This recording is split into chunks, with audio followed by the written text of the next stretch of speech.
Specifically, these people, they don't pay taxes, they don't carry driver's licenses, they hate the government's rules. I'm going to tell you about these people. They're so-called sovereign citizens and why they could be targeting homes in your neighborhood. I'm serious.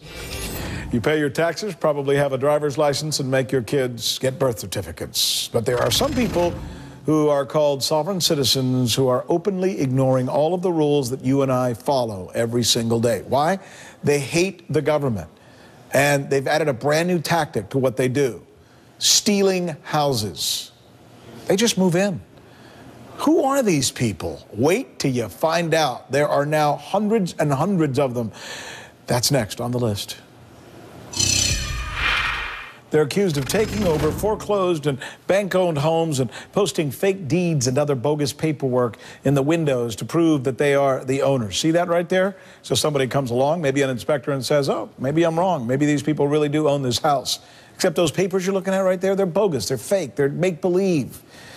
This townhouse belonged to a couple in the Atlanta suburb. They were evicted, but prosecutors say that they tried to take back the home with papers claiming that they're exempt from Georgia laws. Now, take a look at this. I want to show you something else. This home has a tennis court and a pool. It's worth more than $1 million. The group accused of squatting here allegedly took over a shopping center as well.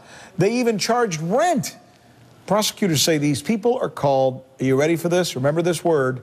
I've been looking into this now for the better part of several weeks. Sovereign citizens. Sovereign citizens, part of a growing movement who believe that the laws of the land simply do not apply to them. Mark Potok studies sovereign citizens for the Southern Poverty Law Center. As a matter of fact, I read your magazine 2 days ago when I first got it, or when I got it this edition, and I saw that they were on the cover. So you guys have really been drilling down on these folks. Who are they? What's their MO, Mark?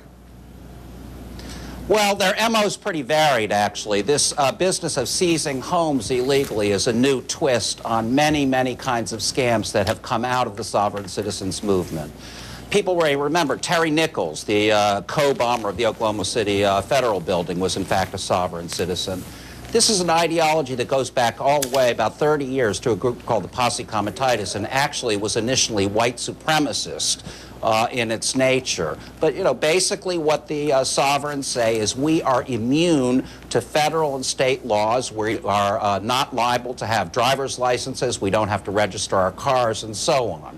They have a whole set of extremely fantastic beliefs, and it might be amusing other than the fact that they are doing things like seizing these homes, like stealing very large amounts of money, and in a number of cases, murdering people, in particular police officers. Are they like the old-fashioned anarchists that you and I used to read about at the turn of the century, for example, which came, as I understand, from a different place, right? I mean, those guys came from the left. Sounds like these guys are from the right. Yeah, they're definitely from the right. I wouldn't really describe them as anarchists. I mean, this is a very specific set of beliefs that says there's no legitimate power above the level of county sheriff. But isn't that what anarchists? But isn't that? But I mean, I'm not trying to be argumentative with you, but anarchists believe to hell with the government, to hell with power, to hell with anybody telling me what to do. I live my own life. Sounds like these people are saying the same thing. How are they different?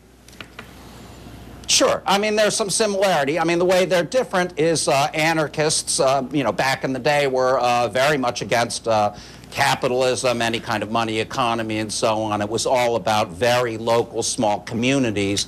These people aren't community builders at all. These are people who want to be utterly free of any obligation to other human beings, and they're also, at least many of them, are coming at it from a very right-wing perspective. As I say, it originated in a kind of racist ideology about how black people could not be sovereign citizens. Only white people had that relationship with the land, and the idea essentially was that God gave America to white people. So they want to... in Atlanta and around Georgia now, these are actually black groups now in Atlanta that have adopted this ideology and don't realize, obviously, that how it originated in these white hate groups. That's amazing. You know, the troublesome part of this, and I'm sure a lot of our viewers are listening to this conversation and they're bothered by it as well. Still, I'm going to pay my taxes to fix the roads that they drive on. to fix the schools and equip the schools that they send their kids to. So they're going to get everything that I pay for, except I pay for it, you pay for it, everyone watching at home pays for it. They don't. It almost would be like the argument that they think they're above the law. That's the problem. We'll continue to look into this. Mark Potok, thank you so much for being with us.